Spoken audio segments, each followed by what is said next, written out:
அடகில் இருக்கும் தங்க நகைகளை மீட்டு 10 நிமிடங்களில் பிரைம் கோல்ட் ஹப் மூலம் அதிக விலைக்கு விற்க 7997990028 தொடர்பு கொள்ளவும்.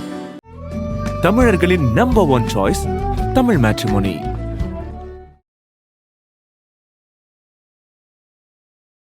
ஏன் நடந்து முடிஞ்சதை பற்றி பேசுகிறீங்க? நடக்க போகிறத சொல்லுங்கள். நடக்க போகிறத சொல்கிற நீங்கள் நம்பணும்ல. குறைந்தபட்சம் உங்கள் வாழ்க்கையில் நீங்கள் கடந்து வந்த விஷயத்த ஓரளவுக்கு சரியாக சொன்னா தான் என் மீது உங்களுக்கு நம்பிக்கை வரும். நானாக இருந்தாலும் நீங்களாக இருந்தால் இதான் நீதி. நடக்காதுன்னு சொன்னது இங்கே நடக்கும்னு நான் சொல்லும் போது அவங்க கம்பேர் பண்ணிடுவாங்க. அந்த கோயிலுக்கு போயிட்டு வந்தீங்கல்ல, உங்களுக்கு ஏன் நடந்துச்சா? இந்த தெய்வத்தை நீங்கள் மனதார விரும்புவீங்களே, அம்மா சாமி அது விரும்புகிற சாமி, அது கும்பிடுங்க, அதான் உங்கள் ஜாதகத்தில் இருக்கு. ஒரு சின்ன ஆல்ட்ரேஷன் பண்ணுவோம் சாமி. ஒரு திங்கக்கிழமை கும்பிட்டு இருப்பாங்க, திங்கக்கிழமை கும்பிடுங்க, வேலை சொல்ல. அதே வியாழக்கிழமை கும்பிட்டீங்கன்னா வெற்றி. இந்த தெய்வத்துக்கு போய் இந்த குறிப்பிட்ட ஒரு விஷயத்த படைங்க, உடனே ரிசல்ட் கிடைக்கும் சாமி. என்னுடைய தீவிரமான நம்பிக்கை சாமி. ஒரு முறை உங்கள்கிட்ட ஜாதகம் பார்க்க வரவங்க உங்க உறவா மாறணும். அப்படி உறவா மாறணும்னா உங்க மீது அது தவறு இருக்குன்னு அர்த்தம். ஒரு சில ஜாதகர்களுக்கு ஒரு சில ஜோதிடர் மூலியம்தான் தேர்வு அப்படின்னா அந்த ஜோதிடர் சந்திக்கிறப்ப தான் அவங்களுக்கு அந்த ப்ராப்ளம் சரியாகும். உங்களுக்கு பிராப்தம் இல்லாமல் ஒரு குறிப்பிட்ட ஜோதிடர் நீங்கள் போக மாட்டீங்க சாமி. உலகெங்கும் உள்ள ஆதன் ஆன்மீகம் நேயர்கள் அனைவருக்கும் பணிவான வணக்கமும் மனம் நிறைந்த வாழ்த்துக்களும். ஒரு நிகழ்ச்சி தாக்கத்தை ஏற்படுத்தணும் நமக்கு. அதை பார்க்கும் பொழுது இது நமக்கானதோ அப்படின்னு தோணணும். இல்லை நம்மளுடைய விஷயங்களை எதையாவது ஒன்றை மாற்றி அமைக்கணும். இது அனைத்தையும் ஆதன் ஆன்மீகத்தில் வரக்கூடிய நிகழ்வுகள் செஞ்சுக்கிட்டு இருக்குது. ஒரு சின்ன சின்ன பரிகாரங்கள் வீட்டில் இல்லை பக்கத்தில் இருக்கிற கோயிலுக்கு நாம் அவங்க சொன்ன நேரத்தில் போகும் பொழுது நிறைய பேருக்கு கோயிலுக்கு போங்கன்னு சொல்கிறாங்க. ஆனால் அவங்களால அந்த நேரத்துக்கு போக முடியறதில்ல. அவங்க செய்த கர்மா அப்படின்னு ஒரு வார்த்தையில் சொல்லிடுறாங்க. எவ்வளோக்கு எவ்வளோ நாம் டெடிக்கேட்டடாக இருக்கோமோ அந்த அளவுக்கு நம்மளுக்கு உண்டான நல்ல மாற்றங்கள் ஏற்படும். நிறைய நேயர்களின் ஜாதகத்தை ஆராய்ச்சி செய்து அவர்களுக்கு எதிர்பார்க்கின்ற நல்ல விஷயங்களையும் எதிர்காலத்தை சீரும் சிறப்புமாக மாற்றித் தருகிறார் அதிர்ஷ்ட ஜோதிடர் அகில் சித்தார்த் அவர்கள். அவரும் இன்று நம் நிலையத்தில் நிறைய கருத்துக்களோடு காத்திருக்கிறார். அவரை உங்களின் சார்பில் வணங்கி வரவேற்கலாம். ஐயா வணக்கம். வணக்கம் ஐயா. நிறைய இந்த சோசியல் மீடியாக்களில் ஜாதகம் ஜோதிடம் பேசுகிறதுங்கிறது சில பலங்கள் இருக்குது, சில பலகீனங்கள் இருக்குது. உங்களுடைய லைஃப்பில் ஒரு ஜாதகர் எல்லாருமே ஓப்பன் மைண்டடாக ஆர்வத்தோட ஆசையாக பார்க்கணுங்கிற விஷயங்கள் வேறு. இவர் என்ன தான் சொல்கிறாரு, இவர்கிட்டையும் கேட்டு வைப்போமே அப்படிங்கிறவங்க இருப்பாங்க. அது மாதிரி ஒரு அண்டர் எஸ்டிமேஷன், ஒரு சாதாரண நிலையில் வந்தவர் ஆல்ரெடி ஒருத்தரை பார்த்துருக்கலாம். இன்னொரு ஜோதிடரை மைண்ட் செட்டை வச்சுட்டு சரி அவரையும் பார்த்துட்டு உங்களை பார்க்க வர்றாரு. சரி, நீங்கள் சொல்கிறதில்ல அவரை சொன்ன பலன்களை ஒப்பிடுறாரு. அது உங்களுக்கு தெரில. Okay okay. நான் அவர் இது ஆகாதுன்னு சொல்கிறாரு, இவர் ஆகும்னு சொல்கிறாரு. சரி, அந்த ஆர்குமெண்ட்குள்ளே நீங்கள் அது ஒரு பிரபலமானவராக இருக்கலாம், யாரை உனக்கு எக்ஸார் ஒய் அவரை மைண்டில் வச்சுக்கிட்டே உங்களை எஸ்டிமேஷன் பண்ணிகிட்டு இருக்காரு. நான் அந்த ஜோதிடர் இதை சொன்னார், இவர் இதை சொல்லிகிட்டு இருக்கிறாரு, அவர் ஆகுன மாதிரி அவர் இப்போ தான் ஆகுன்றாருன்ற விஷயங்கள் அந்த ஆர்குமெண்ட் ஆகி ஆரோக்கியமான சூழ்நிலைகளை அவங்களுக்கு மாற்றத்தை ஏற்படுத்தின தருணங்கள் இருக்கா? நிச்சயமாக. ஆதன் ஆன்மீகம் நேயர்களுக்கு அன்பான வணக்கங்கள். ரொம்ப ரொம்ப அழகான கேள்வி சாமி. இது அநேகமான ஜோதிடர்களே இந்த சுச்சுவேஷனை அனுபவிச்சிருப்பாங்கன்னு நான் நம்புகிறேன். சுவாமி, எல்லா ஜோதிடருக்குமே நல்ல ஜோதிடர் தான், சரிங்களா? ஒவ்வொரு ஜோதிடருக்கும் தனிப்பட்ட முறையில் ரசிகர்கள் இருக்காங்க, ஆதரவாளர்கள் இருக்காங்க. அவர் சொல்கிறது எனக்கு ரொம்ப 100% ஒர்க் அவுட் ஆச்சுன்னு சொல்கிறவங்க இருப்பாங்க. அதே ஜோதிடர் சொன்ன எதுவுமே எனக்கு நடக்கலைன்னு சொல்கிறவங்களும் இருப்பாங்க. இது எப்படின்னா சாமி, இது கடவுளின் பெயரால் நடத்தக்கூடிய ஒரு விஷயம் இது. அதனால்தான் இதில் கிடைக்கக்கூடிய அந்த விஷயத்தை கூட தட்சணை அப்படின்னு சொல்கிறாங்க. அது ஒரு பிஸ்னஸாக அப்படி எடுத்துகிட்டு போகக்கூடாது. எந்த ஜோதிடர் எந்த ஜாதகருக்கு பொருந்தி போவார்னு யாருக்குமே தெரியாது. இப்போ என்கிட்ட வர ஜாதகர்கள் ரொம்ப மினிமமான பர்சன்டேஜ் பீப்புள் தான் இது வரைக்கும் நான் ஜாதகமே பார்த்ததில்லை சார், உங்கள்கிட்ட தான் முதல்ல பார்க்க வர்றேன், உங்கள் வீடியோஸ் பார்த்துருக்கேன் அப்படின்னு வர்றவங்க தான். 90% பார்த்திங்கன்னா நிறைய ஜோதிடர்கள்ட்ட போயிட்டு 10ஆவதாவோ 15ஆவதாவோ என்கிட்ட வர்றவங்களும் இருக்காங்க. அப்போது ஒரு ஜோதிடர் சொல்லி அவங்களுக்கு எதுவும் நடக்கலை அப்படிங்கிறப்ப சரி இவரை ட்ரை பண்ணி பார்க்கலாமே அப்படின்னு வருவாங்க.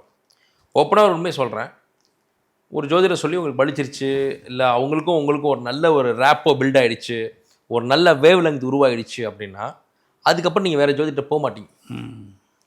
ஏன்னா இங்கே எல்லாருக்குமே வந்து ஒரு தீர்வும் ஒரு ரிசல்ட்டும் ஒரு சக்ஸஸும் வேணும்.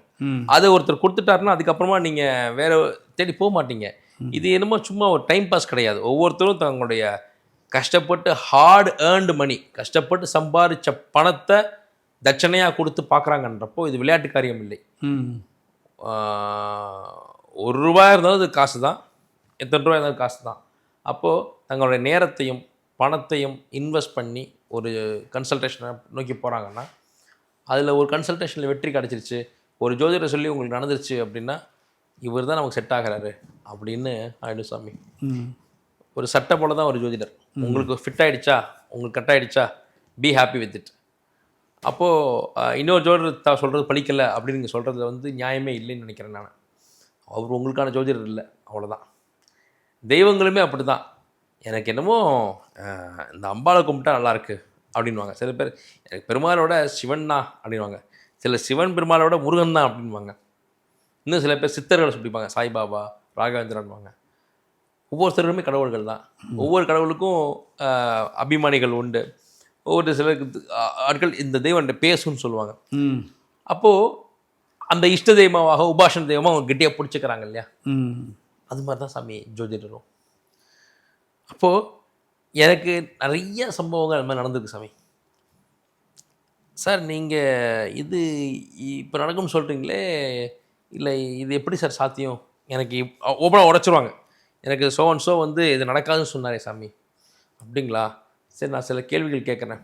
அந்த கேள்விகளுக்கு விடை வந்து ஆமான்னு மட்டும்தான் இருக்கும். நீங்கள் இல்லைன்னு சொல்ல மாட்டீங்க. அந்த மாதிரி கேள்வி கேட்கன்னு சொல்லி அவங்க பர்சனல் லைஃப்லேருந்து இந்த ஜாதத்துலேருந்து எடுத்து எடுத்து எடுத்து எடுத்து சொல்ல சொல்ல சொல்ல ஆமாம் ஆமாம் ஆமாம் சார், ஆமாம் சார், உண்டு உண்டு ஒன்று சொல்லுவாங்க. அப்போ அடுத்து நான் இதை சொல்கிறேன்னா இதுவும் நடக்கும்னு அர்த்தம். நீங்கள் நம்பணும் அப்படின்னு சொன்னேன். அவங்களுக்கு வேறு வழி இல்லை. அவங்க சொல்லாமல் பல விஷயத்த அவங்க ஜாதகத்துலேருந்து எடுத்து சொன்னோடனே அவங்களுக்கு என் மீது நம்பிக்கை வந்துடும். ஒரு நம்பிக்கை நீங்கள் அப்படி தான் விதைக்க முடியும். இந்த துறை அப்படிப்பட்ட துறை. எதுவுமே இல்லாமல் ஒரு கட்டத்தை மட்டும் கொடுக்குறாங்க. Date of birth, time of birth, place of birth தராங்க. சிலர் அதுவும் தர்றதில்லை. நம்மளே கட்டத்தை உருவாக்கி தான் உங்கள் லைஃப்பில் இருந்திருக்கும் அப்படின்னு சொல்கிறோம். இது நீங்கள் சொல்லலாம், ஏன் நடந்து முடிஞ்சதை பற்றி பேசுகிறீங்க, நடக்க போகிறத சொல்லுங்கள். நடக்க போகிறத சொல்கிற நீங்கள் நம்பணும்ல. குறைந்தபட்சம் உங்கள் வாழ்க்கையில் நீங்கள் கடந்து வந்த விஷயத்த ஓரளவுக்கு சரியாக சொன்னால் தான் என் மீது உங்களுக்கு நம்பிக்கை வரும். நானாக இருந்தாலும் நீங்களாக இருந்தால் இதான் நீதி. சரி, நடந்த விஷயத்தை பூரா நான் சொல்லாமலே சொன்னாரே அவர், அப்போ நடக்க போகிறது இது நடக்கும்னு அவர் சொல்கிறாருன்னா அது நடக்கும் போலையே அப்படின்ற ஒரு துளி நம்பிக்கை நம்ம மீது வரும்.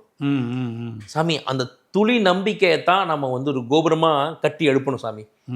அந்த நம்பிக்கைக்கு உண்மையாக இருக்கணும் ஒரு ஜோதிடர். அந்த நம்பிக்கையை நம்ம காசாக்கக்கூடாது. அந்த நம்பிக்கையை நம்ம வந்து வினையாக்கிடக்கூடாது. அந்த நம்பிக்கையை நம்ம துஷ்பிரயோகப்படுத்திடக்கூடாது. நம்பிக்கையை விதைக்கணும். அவங்க நம்ம நம்புவாங்க. அந்த நம்பிக்கைக்கு நம்ம முழு பாத்திரமாக இருந்துடணும். இந்த துறையுடைய இந்த ப்ரொஃபஷனோடைய மேன்மையாகவே நான் அதான் கருதுகிறேன் சாமி. யார் பேச்சுமே கேட்காதவங்க நம்ம பேச்சை கேட்பாங்க. கடவுள் நம்பிக்கையே இல்லைன்னு சொல்லுவாங்க. எனக்கு கடவுளே வேணாங்க அப்படின்வாங்க. அப்படிலாம் பேசுவாங்க சாமி. இதனால தான் நாங்கள் வந்து இதை கன்சல்டேஷன் சொல்கிறோம், கவுன்சிலிங்னு சொல்கிறோம், ஒரு டிஸ்கஷன் சொல்கிறோம். நான் ஒரு ஜோதிடர் கடவுள் கிடையாது, அவரும் சராசரியான ஒரு மனுஷன் தான். ஆனால் அந்த கடவுளே வந்து கடவுளுக்கும் உங்களுக்குமான இடைப்பட்ட ஒரு தூதராக எங்களை நியமிச்சிருக்கார். என்னை அடையக்கூடிய வழி என்னன்றது நீ காட்டு அப்படின்னு சொல்லிட்டாருன்னா, அப்போது நாங்கள் அங்கேருந்து தான் எடுத்து உங்களுக்கு சொல்லிகிட்டு இருக்கோம். நாங்களாம் உன்னை எடுத்து சொல்லலை. உனக்கு இதெல்லாம் இருக்க தம்பி, உனக்கு இதெல்லாம் இருக்குமா, நீ வாழ்க்கை நல்லா மாறிடும், இதை செய், இந்த கடவுளை பிடிச்சிக்கோ, இந்த கோயிலுக்கு போ, இதை பண்ணு, இதை பண்ணாத, நீ இது வரைக்கும் இந்த தவறாக பண்ணியிருக்க, இல்லை இது வரைக்கும் நீ இவ்வளோ கஷ்டப்பட்ட, இதுதான் இதோட முடிவு, இதுக்கப்புறம் நீ நல்லா இருக்க போகிற இப்படின்னு உனக்கு இருக்கக்கூடிய அந்த விதியை எடுத்து உங்களிடம் சொல்கிறது தான் ஒரு ஜோதிடரோட வேலையாக நான் கருதுகிறேன் சாமி. அப்போது இன்னொருத்தர் சொன்னது நடக்காதுன்னு சொன்னது இங்கே நடக்கும்னு நான் சொல்லும்போது அவங்க கம்பேர் பண்ணிடுவாங்க. சார், நீங்கள் நடக்காதுன்னு அவங்க சொன்னாங்க, நீங்கள் நடக்கும்னு சொல்கிறீங்களே, சரி அந்த கோயிலுக்கு போய்ட்டு வந்தீங்கல்ல, உங்களுக்கு நடந்துச்சா? நடக்கலையே சாமி. இந்த தெய்வத்தை நீங்கள் மனதார விரும்புவீங்களே? ஆமாம் சாமி, அது விரும்புகிறேன் சாமி. அதை கும்பிடுங்க, அதான் உங்கள் ஜாதகத்தில் இருக்குது. நீங்கள் கும்பிடுன்னு சொல்ல தேவையில்லை சார், நான் அதான் கும்பிட்டுக்கிட்டு இருக்கேன். அப்போ அவ்வளோதான், இதை செய்யுங்க. கிழமை ஒரு சின்ன ஆல்ட்ரேஷன் பண்ணுவேன் சாமி. ஒரு திங்கக்கிழமை கும்பிட்டு இருப்பாங்க, திங்கக்கிழமை கும்பிடுங்க, வேலை சொல்ல. அதே வியாழக்கிழமை கும்பிட்டீங்கன்னா வெற்றி. இந்த தெய்வத்துக்கு போய் இந்த குறிப்பிட்ட ஒரு விஷயத்த படைங்க, இல்லை மாலையை போடுங்க, இல்லை அந்த முகூர்த்தத்தில் அந்த ஹோரையில் அந்த கிழமையில் அந்த நாளில் போங்க அப்படின்னு சொல்லும்போது உடனே ரிசல்ட் கிடைக்கும் சாமி. அதாவது ஒரு பையன் மேக்ஸில் ஒரு சம்முக்கு வந்து ஆன்சர் தெரியாமல் மொட்டி மோதிக்கிட்டு இருக்கான். அவனுக்கு போய் இந்த ஃபார்முலாவை பயன்படுத்தி பாருன்னு சொன்னால் ஃபார்முலாவை கொடுத்துட்டோம்னா அந்த ஃபார்முலா அப்ளை பண்ணி ஆன்சர் கொண்டு வந்துடுவான். இங்கே வந்து அந்த அந்த அந்த கடினமான விஷயத்தை கொஞ்சம் ஈஸி பண்ணி கொடுக்குறது தான் ஜோதிடருடைய வேலையாக நான் கருதுகிறேன் சாமி. ஸோ அவங்க இங்கே வர்ற எல்லாருமே மோஸ்ட் ஆஃப் த கிளைண்ட்ஸ் வந்து ஒரு கம்பேரிசனோடு தான் வருவாங்க. இது இத்தனை ஜோதிடரை பார்த்துட்டு வந்துட்டேன், இத்தனை ஜோதிடர் சொல்லாத இவன் என்ன சொல்ல போகிறான் அப்படிங்கிற ஒரு மைண்ட் செட்டில் தான் வருவாங்க. இன்னும் இந்த ஜோதிடத்தில் எப்படின்னா சாமி, ரொம்ப நேரம்லாம் நீங்கள் ஸ்பெண்ட் பண்ண முடியாது ஒரு கிளைண்ட் கிட்ட.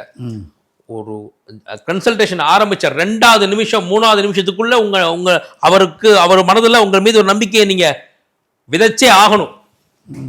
2 நிமிஷத்துக்குள்ளே நீங்கள் அவருக்கு உங்கள் மேல் நம்பிக்கை வரலைன்னா நீங்கள் தோத்துட்டீங்கன்னு அர்த்தம் ஜோதிடரா. அவர் அதுக்கடுத்து கேட்க ஆரம்பிக்கணும், சார் நான் உங்களை நம்புகிறேன் sir sir sir sir sir சொல்ல சொல்ல சொல்ல சொல்ல தான் அந்த கன்சல்டேஷன் சூடு பிடிக்கும். அடுத்தடுத்து அவங்க கேள்வி கேட்பாங்க, பதில் கிடைக்கும், தீர்வுகள் கிடைக்கும், பரிகாரங்கள் கிடைக்கும். எண்ட் ஆஃப் த டே அதை செய்யும்போது வெற்றியும் கிடைச்சோம். என்னுடைய தீவிரமான நம்பிக்கை சாமி, ஒரு முறை உங்கள்கிட்ட ஜாதகம் பார்க்க வரவங்க உங்கள் உறவாக மாறணும். அப்படி உறவாக மாறலைன்னா உங்கள் மீது அது தவறு இருக்குன்னு அர்த்தம். அவங்க முழு மனதோட முழு திருப்தியோடு அவங்க விடைபெறணும், மகிழ்ச்சி அடையணும். சார் திரும்பி வரேன் சார், வெற்றியோடு வரேன் சார், எங்கள் தாத்தாவுக்கு என் தங்கச்சிக்கு பார்க்கணும், எங்கள் அம்மாவுக்கு பார்க்கணும், என் தம்பிக்கு பார்க்கணும்னு சொல்லிட்டு தான் பெற்ற என் பற்றி தன்னோட குடும்பத்தாரும் வந்து பெறணும் அப்படின்னு சொல்லி அவங்க அடுத்தடுத்து அவங்க குடும்ப நபருடைய ஜாதகத்தை கொடுக்கும்போது தான் நீங்கள் சரியாக ஜாதகம் சொல்லியிருக்கீங்க அர்த்தம்னு இது என்னுடைய தாழ்மையான கருத்து. இதை மாற்று கருத்து இருக்கலாம். ஒரு தடவை போயிட்டு உங்கள்கிட்ட திருப்பி வரவே இல்லைன்னா அவங்களுக்கு நீங்கள் ஏதோ சரியாக சொல்லணுன்னு தான் அர்த்தம், உங்களை நீங்கள் அப்ரோச்சை மாற்றிக்கணும்னு தான் அர்த்தம். என்னுடைய மாணவர்களுக்கும் நான் தான் சொல்கிறேன் சாமி. ஸோ இது செய்ய இது ஒரு ஜோதிடத்தை வந்து நீங்கள் ப்ரொஃபஷனாக ஒரு பேஷனாக செய்ய தான் இது நடக்கும். வரக்கூடிய கிளைண்ட்ஸை அவங்க வெற்றியை உங்கள் வெற்றியை நினச்சா மட்டும்தான் இந்த மாதிரியான ஒரு அப்ரோச் நீங்கள் வந்து அப்ளை பண்ண முடியும். வர்றாங்க, பார்க்குறாங்க, இனி அவங்க திருப்பி வரணுன்ற அவசியம் இல்லை, அடுத்து புதுசாக யாராக வந்தால் போதும் அப்படின்னு நினச்சிட்டிங்கன்னா எந்த கிளைண்ட்டையுமே நீங்கள் சமாதானப்படுத்த முடியாது, அவங்கள திருப்திப்படுத்த முடியாது. திருப்திப்படுத்துறது என்ன? வெற்றி தான். இங்கே வெற்றி தான் சாமி அளவுகோல். நீங்கள் சொல்லி அதை செஞ்சு அவங்க ஜெயிக்கணும், இதுதான் அந்த அளவுகோல். அதுக்கு நீங்கள் ரொம்ப டெடிக்கேட்டாக ரொம்ப ஃபோக்கஸ்டாக அவங்களுக்கு நீங்கள் ஜாதகம் சொல்லணும், அதை அவங்க செய்கிறாங்களா இல்லையான்னு நீங்கள் பின்தொடரணும், உங்களை செய்ய வைக்கணும். இது எல்லாத்துக்கும் உங்களுக்கு ஒரு அதிகபட்சம் 1/2 மணி நேரத்துக்குள்ளே அவங்க உறவாக மாறணும். எவ்வளோ சேலஞ்சிங்கான விஷயம் பாருங்கள். நீங்கள் ஒரு 5 நிமிடத்துக்குள்ளே ஒரு நட்பு பாராட்ட முடியாது, ஆனால் 1/2 மணி நேரத்துக்குள்ளே ஒரு ஜோதிடர் நினச்சா சரியாக அப்ரோச் பண்ணால் ஜாதகரை தன் உறவாக மாற்ற முடியும். அண்ணா நீங்கள் சொல்கிற நம்புறேண்ணே, தம்பி நீ சொல்கிறத நம்புகிறேன்ப்பா, நீ என் பையன் மாதிரிப்பா அப்படின்னு அவங்க வந்து எமோஷனலாக கனெக்ட் ஆவாங்க சாமி. அதெல்லாம் இந்த ஜோதிடத்துடைய இந்த துறையோடைய பாக்கியமாக நான் கருதுகிறேன். வேறு எந்த துறையிலையும் வேறு எந்த வேலையிலையும் இந்த மாதிரியான ஒரு பாக்கியம் கிடைக்குமான்னு தெரில. வருவாங்க போவாங்க, ஒரு கடை வச்சுருக்கீங்கன்னா வருவாங்க, காசு வாங்கி கொடுத்துட்டு வாங்கி பொருள் நல்லா இருக்கு அப்படின்னு சொல்லிட்டு ஒரு வாரத்தில் போயிடுவாங்க. ஆனால் ஊருக்குள்ளே இருக்க கடைகள்லாம் பார்த்தீங்கன்னா அண்ணாச்சி அக்கா அம்மான்னு சொல்லிட்டு உறவாக மாறி இருப்பாங்க. வரும்போது இவன் வராம்பாரு இந்த தக்காளி எடுத்து வை அப்படின்னு சொல்லுவாங்க. அவங்களுக்கு என்ன தேவைங்கிறது அவருக்கு தெரியும். அது மாதிரி ஜோதிடத்துறையில் இந்த கலிகாலத்தில் இந்த 2025 இந்த மாடர்னைஸ்டு வேர்ல்டில் மக்களோட நேரடி கனெக்ஷனில் இருக்கக்கூடிய பாகியம் எங்களை மாதிரி ஜோதிடர்களுக்கு தான் இருக்குன்னு நான் நம்புகிறேன். So we are blessed to be astrologers. ஒரு சில ஜாதகர்களுக்கு ஒரு சில ஜோதிடர் மூலியம்தான் தேர்வு அப்படின்னா அந்த ஜோதிடர் சந்திக்கிறப்ப தான் அவங்களுக்கு அந்த ப்ராப்ளம் சரியாகும். உங்களுக்கு பிராப்தம் இல்லாமல் ஒரு குறிப்பிட்ட ஜோதிடர் நீங்கள் போக மாட்டீங்க சாமி. அவரால் நீங்கள் வந்து சந்தோஷப்படுறீங்கன்னா அதுக்கும் ஜாதகம் தான் காரணம், அவரால் காயப்படுறீங்கனாலும் அதுக்கும் உங்கள் ஜாதகம் தான் காரணம். ஆமாம், நான் என்னோடய பணிவான கருத்தை சொல்கிறேன். நான் என்னுடைய ஆரம்ப காலங்களில் என்னுடைய ஜாதகத்தை நிறையா ஜோதிடர்கிட்ட நான் எடுத்துகிட்டு போய் காட்டியிருக்கிறேன், தட்சணை பே பண்ணி. அப்போது அங்கே கிடைத்த இனிமையான அனுபவங்களை நான் உள்ளே வச்சுக்கிறேன். கசப்பான அனுபவங்களை பாடமாக எடுத்துக்கிட்டு இந்த மாதிரியான ஒரு விஷயத்த என்னுடைய கிளைண்ட்ஸுக்கு எதிர்காலத்தை செஞ்சிடக்கூடாது அப்படிங்கிறதையும் நான் ஆழமாக அழுத்தமாக எழுதிக்கிட்டு அப்படி சேகரித்த விஷயந்தான் இப்போ நான் வச்சுருக்கிற விஷயங்கள். ஸோ எனக்கு கசப்பை கொடுத்த எந்த நிகழ்வையும் நான் என்னுடைய கிளைண்ட்ஸுக்கு கொடுத்துடக்கூடாது. எனக்கு சந்தோஷத்தை கொடுத்த அந்த பழக்க வழக்கங்களை என் கிளைண்ட்ஸுக்கு நான் வந்து கொடுக்கணும். அதனால சாமி நான் அதிகமான ஜாதகங்கள் பார்க்குறதே இல்லை சாமி, ரொம்ப கம்மியான ஜாதகங்கள் தான் பார்க்குறேன், ரொம்ப செலக்டிவாக. ஏன்னா ஒரு ஜாதகம் பார்த்தாலும் அதை வந்து முழு மனதில் ஃபோக்கஸ்டு, ரொம்ப அவசர பரபரப்பு இல்லாமல் நிதானமாக பார்க்கணும். இந்த அங்கே ஒருத்தர் காத்துட்ருக்காரு, இங்கே ஒரு காத்துட்ருக்காரு, இந்த அடுத்த ஒரு ஜாதகம் வெயிட் பண்ணிகிட்டு இருக்கு, இது தண்டனை ஆகிடும், ஒரு பனிஷ்மெண்ட் ஆகிடும். ஜாதகம் பார்க்குறதுங்கிறது ஒரு இறைவனுக்கு செய்யக்கூடிய ஒரு பணியாக செய்கிற, ஏன்னா கஸ்டமர் இஸ் காடுங்கிறப்ப ஒரு கடவுளுக்கு நீங்கள் செய்கிற அபிஷேகம் மாதிரி, அபிஷேகத்தை வந்து டமால் டமால் அப்படி போட்டு போகிறது வந்து வேஸ்ட்டு. அந்த கடவுளுக்கோடு சேர்ந்து இணைஞ்சு பண்ண வேண்டிய ஒரு இறை பணி அது. நீங்கள் சில புரோகிதர்கள்லாம் பார்த்தீங்கன்னா அந்த அந்த சிலைக்கு அலங்காரம் பண்ணும்போது அப்படியே உயிருள்ள ஒரு ஜீவனுக்கு அலங்காரம் பண்ணுற மாதிரி பண்ணுவாங்க, பேசுவாங்க. என்ன அப்படின்னு அந்த ஐயோ அதெல்லாம் கண்கொடி வேணும், உயிரோட்டமாக இருக்கும். உயிரோட்டமாக அந்த அந்த சிலை அவங்களோட பேசும், அவர் அந்த சிலையோட பேசுவார். அந்த ட்ரெஸ்ஸு போடும்போது, அந்த பொட்டு வைக்கும்போது, பூ வைக்கும்போது, அந்த அபிஷேகம் தீர்த்தம் ஊற்றும் போது, பன்னீர் ஊற்றும் போதெல்லாம் அப்படியே நாம் அப்படியே இருப்போம், அவங்க அப்படியே அப்படி இருப்பாங்க. எந்த அவசரமும் இருக்காது. எல்லா அலங்காரமும் முடிச்சு ஒரு புது பொண்ணை காட்டுற மாதிரி, ஒரு புது மாப்பிள்ளையை காட்டுற மாதிரி அந்த மூலவரை காட்டுவாங்க. ஸோ அப்படி ஒரு ரிலேஷன் தான் எனக்கும் என்னோடய கிளைண்ட்டுக்குமான ரிலேஷனாக இருக்குன்னு ஆசைப்பட்றேன் சாமி. அதுக்கு எனக்கு டைம் வேணும். அவசரமாக வா போ அப்படி பண்ண முடியாது சாமி என்னால். ஏன்னா எனக்கு அப்படின்னா என்னோடய அப்ரோச் அது இல்லைங்க சாமி. என்னோடய கிளைண்ட்ஸ் யார்கிட்ட வேணால் நீங்கள் கேட்டு பாருங்கள், குறைந்தபட்சம் அவங்களுக்கு போதிய அளவான கேள்விகள் கேட்க வச்சு அவங்களோட தீர்வுகளுக்கு, அவங்களுடைய சந்தேகங்களுக்கு பதில் சொல்லி தான் நான் அவங்களை சந்தோஷமாக ஒளி அனுப்பி வைக்கிறேன். ஸோ அதனால் எனக்கு நிறைய ஜாதகம் பார்த்துடணும், நிறைய பேருக்கு சொல்லிடணுன்ற எந்த ஒரு பதட்டமோ பரபரப்போ இல்லைங்க சாமி. ஒரு ஜாதகம் பார்த்தாலும் அது உருப்படியாக பார்க்கணும், அதில் அவங்க ஜெயிக்கணும், அவங்க ஜெயிச்சு நானும் ஜெயிக்கணும், நான் ஜெயிச்சு அவங்களும் ஜெயிக்கணும். இதை நான் ஃபாலோ பண்ணுற யுக்தி. ரொம்ப சிறப்பு சார். இன்றைக்கி வந்து ஒரு ஜோதிடர் ஜாதகர் அவங்க 2 பேருக்குள்ளே எப்படி ரிலேஷன் இருக்குன்றத வேறு எந்த ஜோதிடரும் இந்த சப்ஜெக்டை டச் பண்ணியிருக்க மாட்டாங்க. இது வந்து நீங்கள் எல்லா ஜோதிடரும் சார்பாக தான் இதை நீங்கள் நிச்சயமாக இது இப்படி தான் இருக்கும் ஒரு ஜோதிடரோட நிச்சயமாக ரொம்ப சிறப்பான கருத்துக்கு வழக்கம் போல் எல்லாம் பார்க்குறவங்களாம் ஒரு ஆச்சரியம்தான். வயதில் நிறைய அனுபவ பதிவு, இந்த அனுபவம் நிறைய பேருக்கு பயனுள்ளதாக இருந்திருக்கு. மிக்க நன்றிங்கய்யா.